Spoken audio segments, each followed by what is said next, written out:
um sermão sobre adoração espiritual por Matthew Poole, impresso em Londres para Albart, perto de Oxford, em Watford Lane, em 1698. Este sermão foi pregado e impresso no ano de 1660, quando o reverendo autor descobriu que havia necessidade de reprovar alguns furiosos por sutilezas cerimoniais, que agora é reimpresso, não é considerado fora de época ou impróprio, não fora de época, uma vez que o mesmo espírito que então possuía alguns homens está agora reivindicando entre nós, não impróprio, pois não há nada de novo na controvérsia e, portanto, algumas das mesmas respostas podem ser suficientemente para algumas das mesmas acusações ou objeções. João capítulo 4, versículo 23 ao 24 diz: Mas vem a hora e agora é, que os verdadeiros adoradores adorarão o Pai em espírito e em verdade, pois o Pai procura tais que o adorem. Deus é um espírito e aquele que o adoram deve adorá-lo em espírito e verdade. Neste capítulo, você tem uma santa conferência entre Cristo e uma samaritana, que a princípio entende seu discurso com zombarias, mas depois começou a ser mais seriamente afetada. E por ocasião de sua estranha descoberta de sua maldade secreta, ela diz no versículo 19: Senhor, eu percebo que és um profeta. E então faz seu discurso a ele e busca a resolução dele em um dos grandes e importantes casos daqueles tempos. É dever de um cristão especialmente trabalhar pela satisfação e estabelecimento contra os erros e nas questões do tempo em que vivem. Verso 20: Nossos pais adoraram neste monte, e você dizer que em Jerusalém é o lugar onde homens devem adorar. Ele não cai em perguntas curiosas e inúteis, nas quais elas poderiam ter procurado satisfação de um profeta sobre a duração de seus dias, números de seus filhos, condição de vidas, mas sobre coisas de outra natureza. Aquela alma que está sob a influência da graça de Deus é o mais inquisitiva sobre assuntos religiosos e é um dos principais passos e obras da graça direcionar os pensamentos e indagações de um homem para essas coisas, isto é, o que principalmente na primeira conversão mais enche a cabeça e o coração. Atos 16, verso 30. Senhores, o que devo fazer para ser salvo? E é um sinal de um estado desesperado, ser descuidado, ignorante, contente nos assuntos da alma. Para prosseguir, nossos pais, diz ela, são desta opinião e você de outra. O que você diz? As diferenças de religião não devem fazer um homem rejeitar toda religião, mas buscar a verdadeira religião. Assim acontece aqui, assim acontece em todas as outras coisas. Em filosofia, alguns dizem que a Terra se move, outros ela fica parada. Seria agora um tipo estranho de tolice e mesquinez se um homem dissesse que não acreditaria em nenhum. Não, mas isso o fez buscar a verdade com maior diligência. As diferenças entre os médicos não fazem nenhum homem discreto rejeitar todas as regras e princípios de sua arte. Nem teria tal efeito na religião se os homens não odiassem. Novamente, é sobre a adoração de Deus que ela indaga. Observação: uma pessoa graciosa é muito solícita e exata sobre a adoração de Deus. Um hipócrita não se importa muito em saber, nem se preocupa em fazer o que deve, para que o trabalho seja feito. Ele não se importa com mais nada. Uma pessoa graciosa, primeiro, tenha cuidado de saber que a adoração agradará a Deus. Segundo, consciente para oferecer tal adoração. Mente, nossos pais. As opiniões e práticas de nossos pais na adoração de Deus não são regras para seus filhos. Esta tem sido uma pedra de tropeço comum, embora não mais absurda e irracional. Os homens adoram seguir os passos de seus pais. O índio ouviu que seus ancestrais estavam no inferno, disse que iria para lá. Este foi o dos judeus que os levou em muitos abortos. Jeremias 44, verso 17. Faremos bolos para os rainhas do céu, como fizemos nós e nossos pais. Os fariseus eram grandes zelotes por sua conversa vãs recebida, por tradição de seus pais, animal deste irmão. E aquele que seguir este devia ir ao papado, samaritanismo, paganismo, ao próprio inferno. O profeta Jeremias, quando fala da conversão dos gentios, ele diz que eles devem renunciar às opiniões de seus ancestrais. Jeremias capítulo 16, verso 19. Os gentios virão a ti e dirão: nossos pais herdaram mentiras. O próprio Deus dá uma advertência neste ponto. Ezequiel capítulo 20, versículo 18 diz: Mas eu disse aos seus filhos, não andeis nos estatutos de vossos pais. Você não deve colocar sua fé na manga de seu pai. Isaías o envia a lei e o estatuto, não aos pais. Seus pais eram homens, humanos. Não abandone as fontes por cisternas. Não que você deva menosprezar seus pais, não, mas reverenciá-los, mas evitar extremos, nem desafiá-los, nem deificá-los, nem para torná-los cifais, nem mais figuras principais para serem seguidoras deles, como são seguidoras de Cristo. A questão era sobre o local de culto, se neste monte, que era o monte de Gerarim, onde o templo dos samaritanos estava por muito tempo, o monte onde seus antepassados costumavam adorar a Deus e o monte onde Jacó havia adorado a Deus, ou em Jerusalém? Esta foi a pergunta dela, a qual ela responde no verso 21 ao verso 24. Sua resposta refere-se primeiro ao local de adoração, segundo, a adoração em si mesmo. Primeiro, quanto ao lugar. Chega a hora em que nem neste monte, nem ainda em Jerusalém, os homens adorarão ao Pai. Todos os lugares devem ser igual quanto à santidade, embora não quanto à conveniência de se reunir. É um aforismo de alguns homens que o tempo e o lugar são circunstância da mesma consideração na adoração a Deus, mas isso parece claramente ser um erro. Essas circunstâncias não são iguais e semelhantes em que Deus faz a diferença. Por tempo, a santidade dos tempos que continua um dia em 7 santificado por Cristo, observado pelos apóstolos, seguido por todas as épocas. Por lugar, você vê aqui uma revogação, e não há substituição de nenhum lugar ou lugares na sala dele, nenhum preceito ou exemplo para esse propósito no Novo Testamento. Segundo, quanto à adoração em si, ele infere, primeiro, mais geralmente, segundo, mais particularmente. Primeiro, geralmente, você adora sem saber o que é.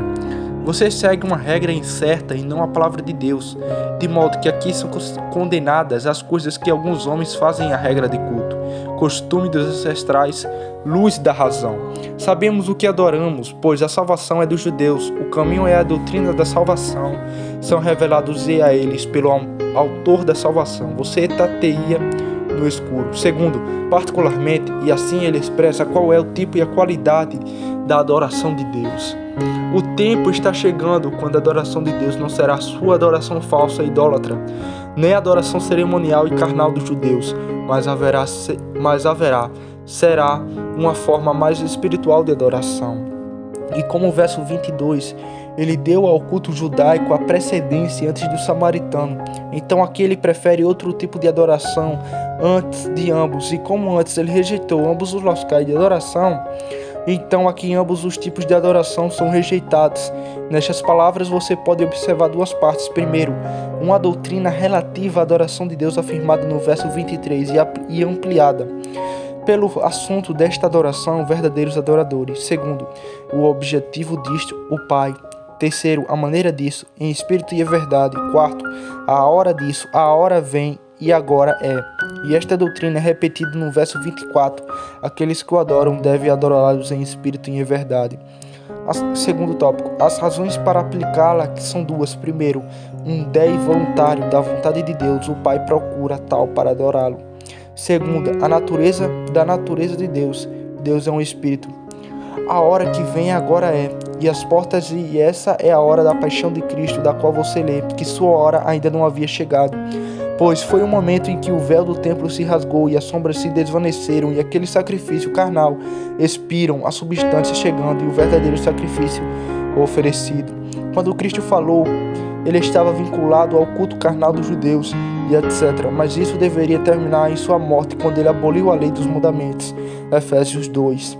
Mas não vou perder mais tempo na abertura das palavras, farei isto na doutrina. Só uma coisa precisa ser aberta, o que significa em espírito e em verdade. Primeiro, em espírito é entendido de três maneiras nas Escrituras. Primeiro, para um movimento extraordinário do Espírito, como os profetas tiveram. Apocalipse 1:10. Eu estava no Espírito no dia do Senhor, ou seja, em um movimento extatial e arrebatamento de alma. Se no corpo ou fora do corpo, não posso dizer, mas isso não significa aqui. Segundo, em espírito se opõe a uma adoração corporal ou carnal de Deus, mas isso é duplo. Primeiro, o respeitar o assunto da adoração, e isso se opõe àquele que adoram a Deus apenas com seus corpos, cujos corações e almas não concordam com eles, que se aproximam de Deus com os lábios, quando seus corações estão longe dele. Assim, em Romanos capítulo 1, versículo 9, Deus é minha testemunha a quem sirvo em meu espírito. Nem isso é preentendido nestas palavras, pois nesse sentido os judeus deveriam adorar a Deus em espírito antes. Segundo, isso portanto pode respeitar a maneira ou os meios de adoração, e assim em espírito não se põe aos nossos corpos, mas ao corpo de adoração, ou a um modo de adoração corporal e carnal, chamando exercício corporal. Em 1 Timóteo capítulo 4, versículo 8 diz: o exercício corporal pouco se aproveita. Isto é que se pretende aqui. Foi o tempo em que a adoração a Deus consistia em grande parte em ritos e cerimônias externos. Ficou em carnes e bebidas e diversas lavagens e ordenanças carnais impostas a eles, até o tempo da reforma. Hebreus capítulo 9, verso 10. Mas agora esse tempo de reforma vem, e agora é quando você terá uma forma mais espiritual de adoração. Em segundo lugar, o espírito pode se opor às duas coisas. Primeiro, a verdade se opõe à mentira ou à dissimulação. Filipenses 1,18 diz: sejam em sofrimento, em fingimento ou em verdade, Cristo é pregado. Josué capítulo 24, verso 19: sirvai-os com sinceridade e verdade. Segundo, opõe-se aos tipos. Assim, João 1,17: a lei foi dada por Moisés, mas a graça e a verdade vieram por Jesus Cristo. A lei cerimonial, o tipo da graça de Deus em Cristo foi dada por Moisés, mas a graça e a verdade, ou a graça de Deus na verdade, em substância, não em sombra, não foi apenas tipificada e sobreada como o que deve ser dado aqui em diante, mas real e abundantemente exibido. E assim, para não distrair suas cabeças com várias interpretações de outros, você vê o significado claro em espírito em oposição a sacrifícios corpóreos e carnais, e na verdade em oposição aos tipos cerimoniais e sombras jurídicas. Assim, agora feito o caminho, chegarei àquela doutrina da qual pretendo discorrer, omitindo outras que possam ser pertinentes e proveitosamente levadas, e é esta: a adoração evangélica deve ser a adoração espiritual. Eu respondo de 4 maneiras. Primeiro, deve ser oferecido por uma pessoa espiritual. A primeira coisa que Deus olha é a pessoa do adorador. Deus teve respeito a Abel e a sua oferta. Gênesis 4. A adoração de uma pessoa carnal nunca é aceita. Os que estão na carne não podem agradar a Deus. Romanos 8, verso 9.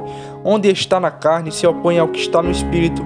Ou ser uma pessoa de mente espiritual. Portanto, São Pedro diz aos judeus, 1 Pedro 2,5: vós também, como pedras vivas, sois edificados uma casa espiritual, um sacerdócio santo, para oferecer sacrifícios espirituais. Paulo culpa os coríntios para isso em audiência. 1 Coríntios capítulo 3, versículo 1. Eu não poderia falar mal com você como espiritual, mas como carnal. Um homem deve ser trasladado das trevas para a luz, deve ser uma pessoa espiritual, participante do Espírito Santo, cheia do fruto do Espírito, sobre a conduta e comando do Espírito de Deus, se ele espera oferecer o serviço evangélico de maneira aceitável. Segundo, instrumentalidade. Esta adoração deve ser feita principalmente com o nosso espírito, não apenas com o nosso corpo, nem principalmente. Isso Deus espera em todas as coisas, na pregação. Atos 18, 25. Apolo, sendo fervoroso em espírito, falou e ensinou. E orando, 1 Coríntios 14, 14. Meu espírito ora. Efésios 6 e 18. Ora no Espírito, a não ser que isso se refira ao Espírito de Deus. Hebreus 10 e 22. Aproximemo-nos como o verdadeiro coração. Que lamentavelmente estão enganados aqueles que pensam que adoram a Deus quando vão a uma assembleia pública e ali se sentam e dormem ou conversam ou pensam em outras coisas. Certamente esses homens pensam que estão adorando um dos ídolos de Davi, que tem olhos mas não vê, e não aqueles Deus que é Espírito. Observe com nitidez, nosso Salvador aborda essas coisas. Mateus capítulo 15, versículo 8 diz: hipócritas, bem vos profetizou Ezequiel dizendo: este povo se aproxima de mim com a boca, mas o seu coração está longe de mim. Ezequiel capítulo 33, versículo 31. Eles se sentam diante de mim, mas o seu coração segue sua cobiça. Terceiro, finalizador. Os desígnios e objetivos de um homem na adoração de Deus devem ser espirituais, a obtenção e melhoria de bênçãos e graças espirituais e privilégios. O fim de um homem não deve ser, primeiro, pecaminoso e diabólico, para que ele possa ter a maior vantagem de fazer o mal. Mateus capítulo 23, versículo 14 diz: Você devora as casas das viúvas e por pretensão faz longas orações. Segundo, nem mundano e carnal, para obter algum bem mundano, como ele em Oséias 7,14. Clamaram a Deus e uivaram em suas camas por seu milho e vinho, ou como os fariseus que amavam orar de pé nas sinagogas e nas esquinas das ruas para que fossem vistos pelos homens. Mateus capítulo 6, verso 5. Terceiro, nem vaidosa em nenhuma. Alguns não têm um fim certo, eles ouvem, veem a oração, perguntam a eles por quê. Eles não podem lhe dizer nenhuma razão, mas eles são como homens em uma multidão, levados pela torrente da multidão. Assim são levados às ordenanças pelo costume do lugar e pelos exemplos de seus vizinhos, apropriadamente comparadas às ondas do mar.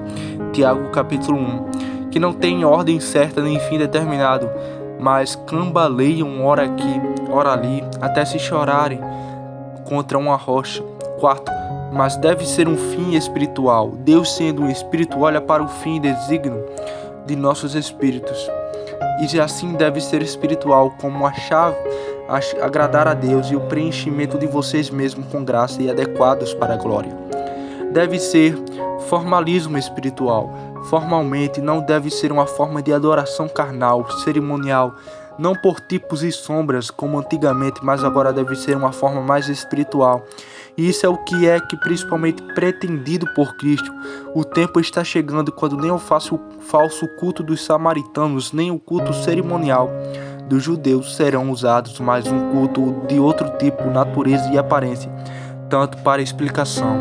Para provar, vou oferecer apenas 2 argumentos. Prefiro estabelecer e resolver você com o peso de que confundir e sobrecarregar você com os números de argumentos. Primeiro, um culto fino e um autor de Cristo. Primeiro, do autor da adoração. E este é o argumento do texto, que é distribuído em 2 parcelas. Primeiro, a natureza da adoração e um descendo voluntário. A natureza da adoração, da natureza de Deus. Deus é espírito. Se há algum desejo de entender a consequência, que aparecer assim. Primeiro, porque a conformidade com Deus, tanto quanto pudermos, conforme nossa natureza e estado suportarem, é nosso dever. Semelhante com Deus, as Escrituras em todos os lugares nos pressionam a isso. Seja você perfeito como Deus é perfeito. Mateus 6. Você será santo porque eu sou santo. Levítico 19:2. Agora, quanto mais espiritual for a qualquer adoração, mais semelhantes a Deus. Segundo, porque agradar a Deus é nosso negócio. É o grande obra de um cristão sincero. Hebreus capítulo 11, versículo 5 diz: Ele teve este testemunho que ele agradou a Deus. Agora, o que agrada a Deus deve ser o que é adequado para ele. Deus não se agrada com serviços carnais, mas com adoração espiritual. Não mesmo no tempo da lei, veja qual leviamente Deus fala da adoração cerimonial, que os judeus tanto magnificavam. Salmo 69, verso 30 ao 31. Eu louvarei o nome de Deus com um cântico. Isso também agradará ao Senhor melhor do que um boi. Salmos 40, verso 6. Sacrifício e ofertas não desejaste meu ouvido? Abriste-me ouvir instrução, obedecer. Ou entediado em ser teu servo fiel. Deus fala como alguém que pensou o tempo longo para a duração da adoração cerimonial e respirou após o tempo designado para a abolição disso e a introdução de um caminho mais espiritual. Terceiro, porque a adoração espiritual é a adoração mais perfeita. Devemos a Deus a adoração mais perfeita. Malaquias capítulo 1, verso 14 diz: Maldito aquele enganador que, tendo em seu rebanho um macho, sacrifica ao Senhor uma coisa corrupta.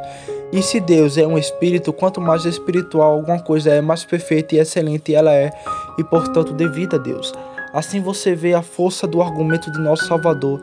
Deus é um espírito. Você dirá, mas Deus não era um espírito sobre o Antigo Testamento, assim como agora? E portanto, por este argumento deveria ter sido tão espiritual então, e assim pode ser tão carnal e cerimonial agora? para responder, primeiro, eu poderia dizer como apóstolo, Romanos capítulo 9, não mais o homem. Quem és tu que respondes contra Deus, contra Jesus Cristo? Se Cristo insiste neste argumento para uma adoração mais espiritual sobre o Evangelho do que sobre a lei, certamente devemos a esse respeito a Cristo, como acreditar nele em sua palavra, e embora não tenhamos visto razão para isso, ainda acreditamos que ele, sendo a sabedoria do Pai, viu mais longe do que nós. Segundo, embora a natureza de Deus então exigisse adoração espiritual e que ele tinha sobre a lei obedecer é melhor do que sacrifício, 1 Samuel capítulo 15, ainda assim ele se agradou em fazer uma concessão e indulgência de um trabalho cerimonial, um navio em condescendência com a fraqueza dos judeus e o estado infantil da igreja, que mais teria sido muito propenso a uma conformidade com os idólatras.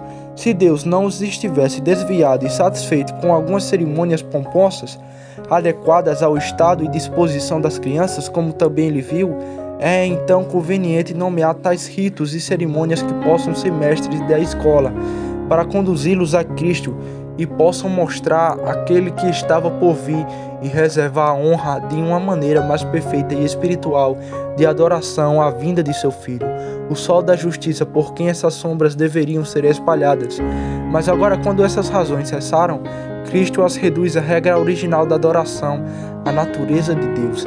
Assim como no caso do matrimônio, não obstante a primeira instrução, Gênesis 2, Deus teve o prazer de dispensar, ou melhor, piscar para os divórcios judaicos, mas finalmente Cristo os reconduz à primitiva instrução. Mateus capítulo 19, verso 8.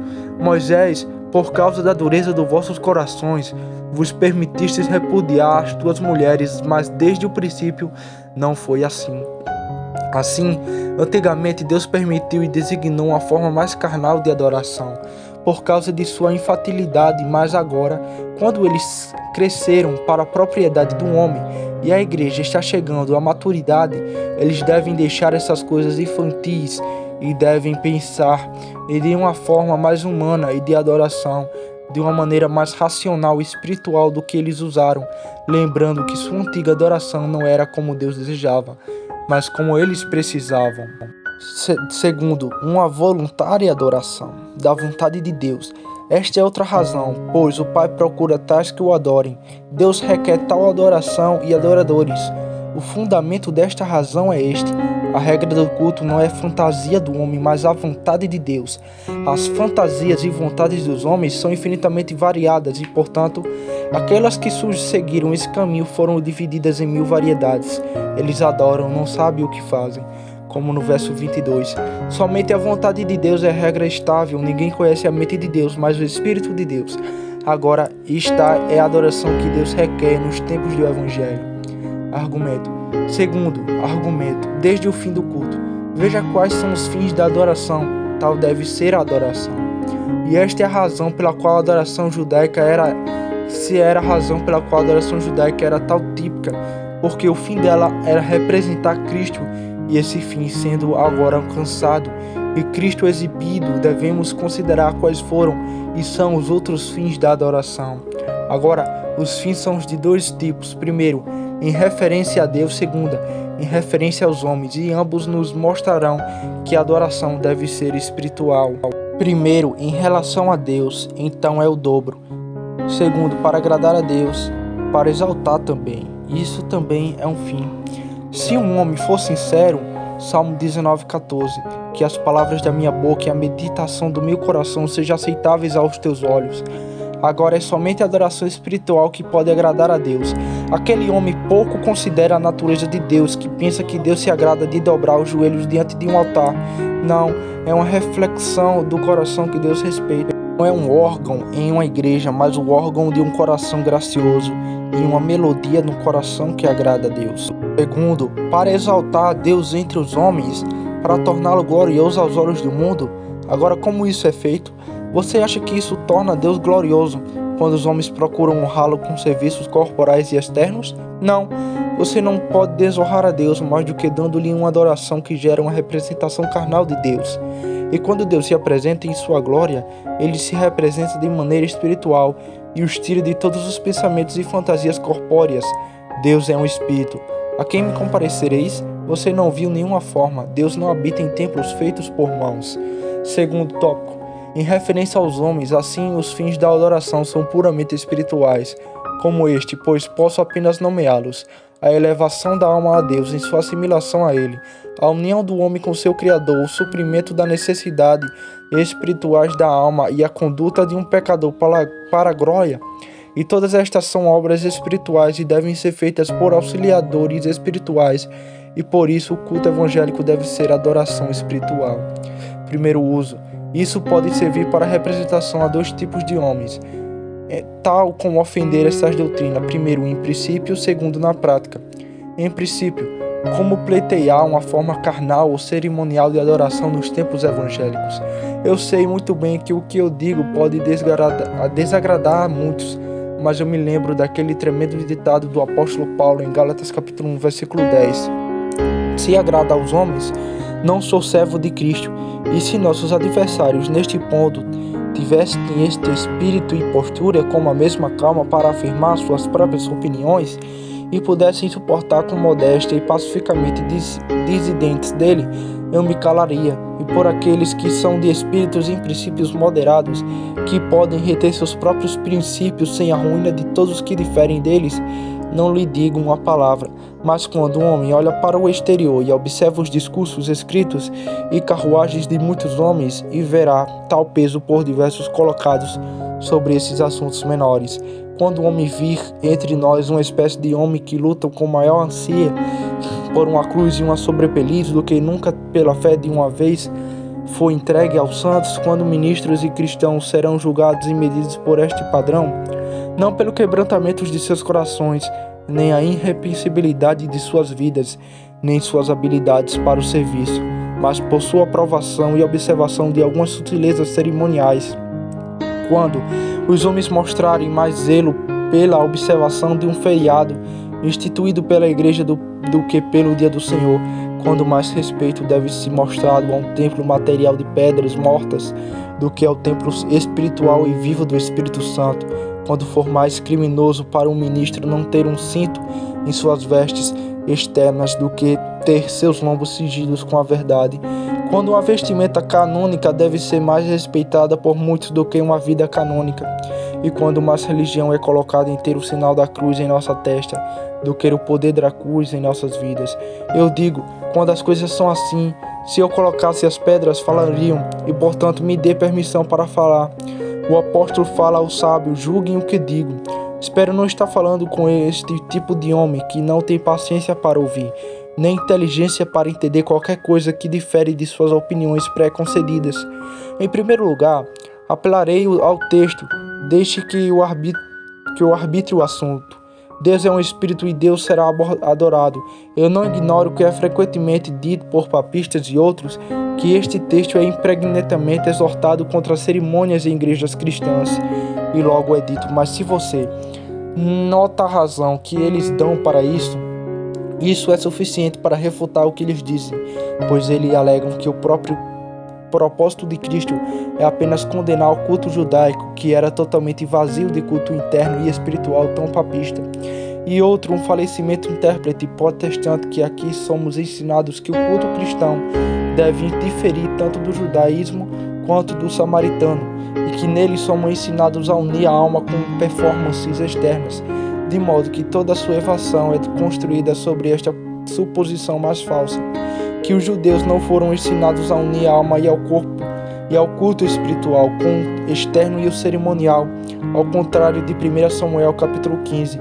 Tem o Senhor algum prazer no sacrifício? Eis que obedecer é melhor do que sacrificar. E isso Miqueias capítulo 6. Terei misericórdia e não sacrifício. E o que o teu Deus exige de mim, senão que faça juízos e mostre misericórdia, e andes humildemente com teu Deus? Portanto, é um erro grosseiro imaginar que os judeus não forem ensinados a unir a alma com suas performances externas. Portanto, visto que no culto judaico havia uma conjunção de culto espiritual e cerimonial, e o cristão deve diferir disto neste particular, está claramente implícito que isso deve estar livre de tal instrução cerimonial, com as quais o outro foi carregado e deve ser gerida com simplicidade e espiritualidade. A este argumento do texto, permita-me adicionar 4 ou 5 inconvenientes consideráveis que se seguem da introdução, afetação e imposição de um modo cerimonial de adoração sobre o Evangelho. Primeiro, há uma redução das coisas que foram expulsas da igreja por sua inutilidade. Oferecerei apenas um lugar para sua leitura. Hebreus capítulo 7, verso 18. Pois há realmente uma anulação do antigo mandamento anterior, isto é, da lei cerimonial, por causa de sua sabedoria e inutilidade, isto é, sem respeito a Cristo, eles eram totalmente inúteis, e o uso típico se foi, portanto, eles foram postos de lado.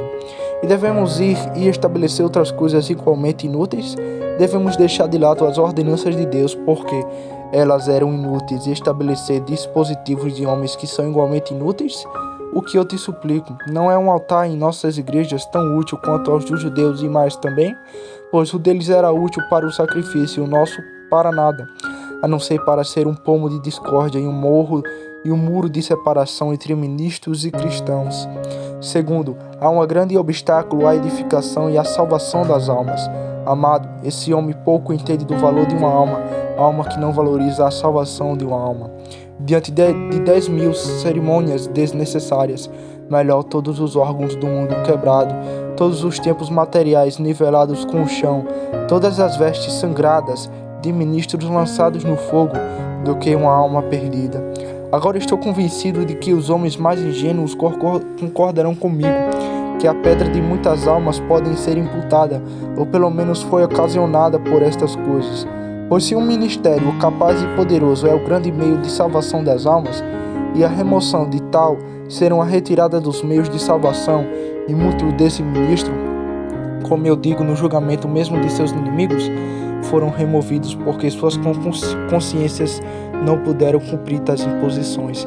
Então eu acho que a conclusão é bastante clara, que eles foram a ocasião, senão a causa da ruína de muitas almas preciosas. E não devo falar disso agora, mas vejo o mesmo espírito em ação novamente. Temos muitos entre nós que nos dão motivos para pensar que eles preferiram as pessoas não deveriam ter ministro do que nenhuma cerimônia, e antes um ministério tolo, inculto e debochado do que um ministério não cerimônico e supersticioso. Agora eu suplico que você observe o quanto isso difere do preceito e prática apostólica. Romanos capítulo 15, versículo 2 diz: ninguém se agrade a si mesmo, mas cada um agrade ao seu próximo para o seu bem e para a edificação. 2 Coríntios capítulo 13, verso 10 diz: segundo o poder que o Senhor me deu para a edificação e não para a destruição. O que não tinha nos apóstolos tal poder, muito menos tem aqueles que são ou pretendem ser seus sucessores. Eles falam do poder que a igreja tem de fazer cânones. Seja assim, mas eles não têm poder de destruição. E embora seja uma verdade que todas as coisas na igreja devem ser feitas decentemente e em ordem, no entanto estou certo de que a ordem da igreja deve dar lugar à edificação, e não devemos depender da prática de substâncias desnecessárias. Terceiro, há uma perturbação da paz da igreja. Eu sei que tais homens costumam condenar aqueles que não podem cumprir suas cerimônias como perturbadores da paz, mas como dizemos aos romanistas, eles nos acusam de cisma, mas são eles próprios culpados, impondo fardos tão pesados e desnecessários que nos forçaram a partir, e não permitindo que continuemos com eles, a menos que cedemos e concordamos com que eles em todas as coisas, mesmo assim, o nosso adversário conosco. Primeiro, impõe esses fardos desnecessários, que eles sabem que muitos milhares não podem suportar, e depois os culpem por retirar seu ombro deles. Foi prudentemente aconselhado por K. James que eles fizessem com as cerimônias com Pólio. Faziam com seus taças de corpos furiosos, que ele quebrou, para que seus servos não o quebrassem, causando muita contenda e problema. Então certamente os homens que prezam a paz das igrejas como deveriam, devem antes despedaçá-las, do que lançar uma base para tais competições amargas e inomináveis, como certamente se seguirão, para a tristeza dos homens bons e a alegria dos nossos inimigos. A paz da igreja deve ser altamente valorizada. Com que seriedade e frequência o apóstolo nos conjura isso? Paz com todos os homens e a santificação. Buscai a paz e siga, Deus nos chamou para a paz. E já que se confessa que essas cerimônias são indiferentes em si mesmas e não mais necessárias do que a igreja as impõe, submeto esta pergunta a todos os homens ingênuos e judiciosos, se não seria mais prudente e piedoso para a igreja deixar de lado tais cerimônias que serão um muro de separação entre nós e outras igrejas e uma pedra de tropeço e ocasião de briga entre nós, do que continuá-las em termos tão perigosos e desconfortáveis em coisas diferentes. O apóstolo insiste excessivamente em ceder aos irmãos fracos, não ofender, entristecer um daqueles por quem Cristo morreu. Assim, Cristo, para não ofender um destes pequeninos agora, é certo que muitos milhares de cristãos sinceros estão entristecidos e tropeçados com essas coisas, e diga que é a fraqueza deles. Vocês então que são fortes devem suportar as enfermidades dos fracos, e não agradar a si mesmo. Romanos 15:1. E é estranho ver que isso é um argumento para cerimônias, porque senão ofenderemos os papistas, uma espécie de inimigo obstinado e endurecido, que ficarão ofendidos, faça o que quiser, que são ainda mais endurecidos por nossa obediência a eles na adoração. Mas de maneira alguma satisfeito, a menos que você receba a sua doutrina também, e que eles não fazem disso um argumento contra eles, porque eles ofenderão tanto a igrejas protestantes e irmãos. Ponto. Distração na adoração espiritual, que deve ser feita sem distração. Quanto mais desvios houver para sentir, mais desvantagem para o espírito. Por exemplo, em uma coisa apelo à experiência de qualquer pessoa ingênua, seja curiosidade de voz ou som musicais nas igrejas, que não agrada a fantasia com o prazer carnal, e atrai o ouvido de um homem e a atenção mais diligente para aqueles movimentos sensíveis e sons audíveis, e portanto devem necessariamente em grande medida retirá-lo da comunhão espiritual com Deus, vendo que a mente do homem não pode atender às duas coisas ao mesmo tempo com todo o seu poder. E quando servimos a Deus, devemos fazê-lo com todas as nossas forças, e é por isso que os antigos deram a alguns deles esta regra, que mesmo o canto vocal não deve ser muito curioso, mas próprio Paulo dá uma limpada em Efésios capítulo 5, verso 19, falando a vocês mesmos em salmos, hinos e cânticos espirituais, fazendo melodia em seus corações para o Senhor. A afeição do culto carnal e cerimonial gera muitas vezes uma inimizade contra os adoradores espirituais. Olhe para o exterior no Antigo Testamento e assim no Novo. Você descobrirá que nenhum foi mais amargo adversário dos profetas de Cristo e dos apóstolos do que aqueles que foram os maiores zelotes das instituições cerimoniais e suas próprias invenções no culto a Deus. Elas eram mulheres devotas que levaram perseguição contra Paulo. Atos 13:48. Não erre, não digo que todas as cerimônias de uso sejam assim. Não conheço algum que são cristãos mais bem nascidos e mais bem criados, que mostram mais ingenuidade e piedade e que sinceramente amam a todos humildemente cristãos próximos. Embora discordando deles nesses assuntos, ainda assim gostaria de não poder dizer. Há muitos que têm um zelo tão furioso por este assunto, menores da lei, que onde um homem difere deles nisso, nenhum mérito pode expiar seu crime, nenhuma parte, nenhum conhecimento, nenhuma piedade, nenhuma indulgência pode reconciliar-os com aqueles ministros que deles discordam. Reprova aqueles que praticam ou ofendem esta doutrina, embora eles possuam em princípio que Deus é um espírito e deve ter uma adoração espiritual, ainda que o adorem carnalmente. Em palavras, eles possuem a espiritualidade de Deus, mas na realidade a negam. Deus não considera apenas a sua adoração, mas a maneira dela. Deus é o advérbio, é um homem bom e espiritual em seu trabalho carnal, e é um sinal muito ruim ser carnal no trabalho espiritual, um sinal de o coração é carnal, e muito carnal também. Você sabe, a mente carnal é inimizade contra Deus. Romanos capítulo 8, verso 7. Busca, mas como saberei que sou culpado neste ponto? Atender. Você pode conhecê-lo por esses personagens. Primeiro, então você é carnal quando seu coração não concorda com seu corpo. Seu espírito não funciona quando pensamentos vãos se alojam em você. Quando você se aproxima de Deus com seus pensamentos e lábios e seu coração está longe de Deus. Segundo, quando o coração de um homem não está aquecido na adoração a Deus. A mente e o coração de um homem podem estar nele, mas com tanta frieza e indiferença como se ele não tivesse feito. Muitos oram como se não tivessem orado e ouçam como se não tivessem ouvido. Você deve ser servo de espírito. Terceiro, quando o homem pode descansar no trabalho feito. Este é o caso da maioria se eles vêm a uma igreja, especialmente se eles têm até agora superado, como ouvimos, 2 sermões, receber um sacramento, passar por cima de uma oração. Eles fizeram o suficiente, suas consciências descansam e o seu coração está quieto. Mas um homem espiritual olha mais longe. Ele não descansa a menos que tenha feito isso com todas as suas forças e encontrado Deus nele. Quarto, quando um homem é traído para a adoração espiritual por motivos carnais, aplauso dos homens, aquietação da consciência, satisfação dos amigos, pais e mestres, etc.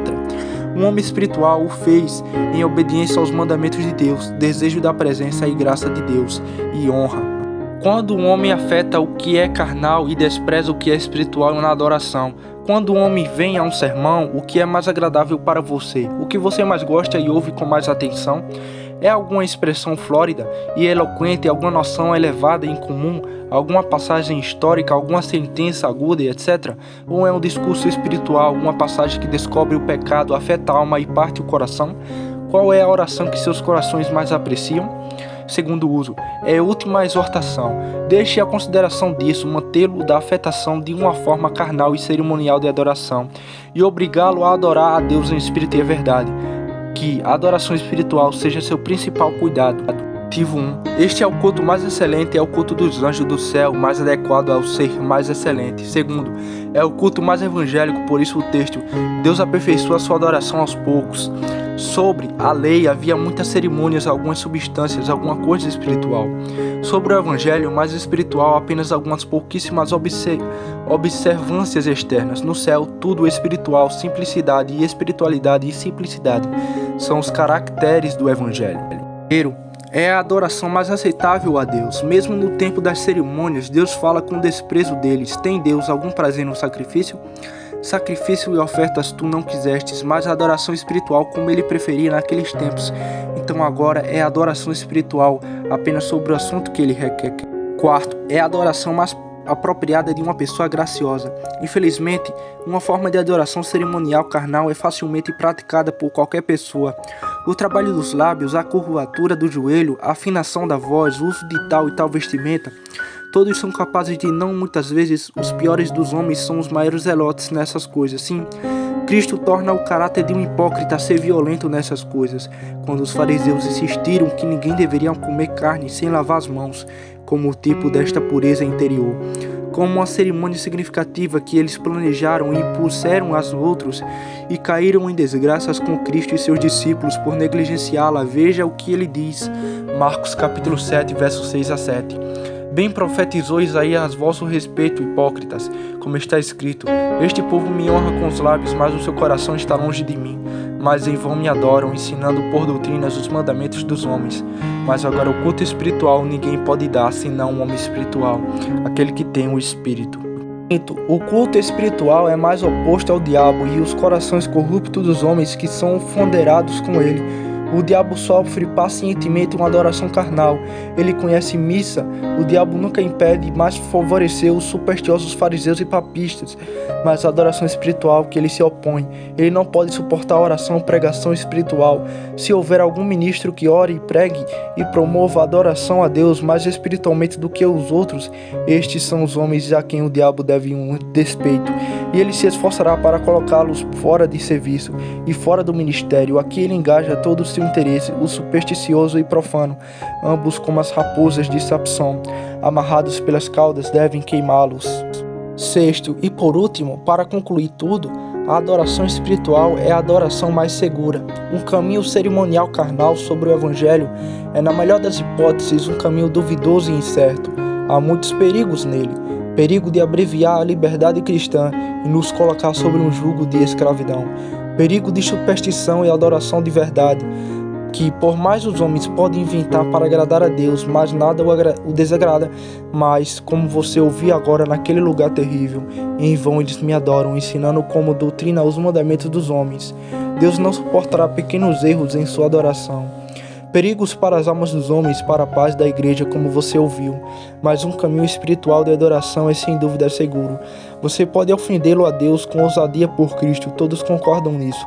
Ambos os judeus e gentios, cristãos e pagãos concordaram unanimemente na legalidade e aceitação da adoração espiritual.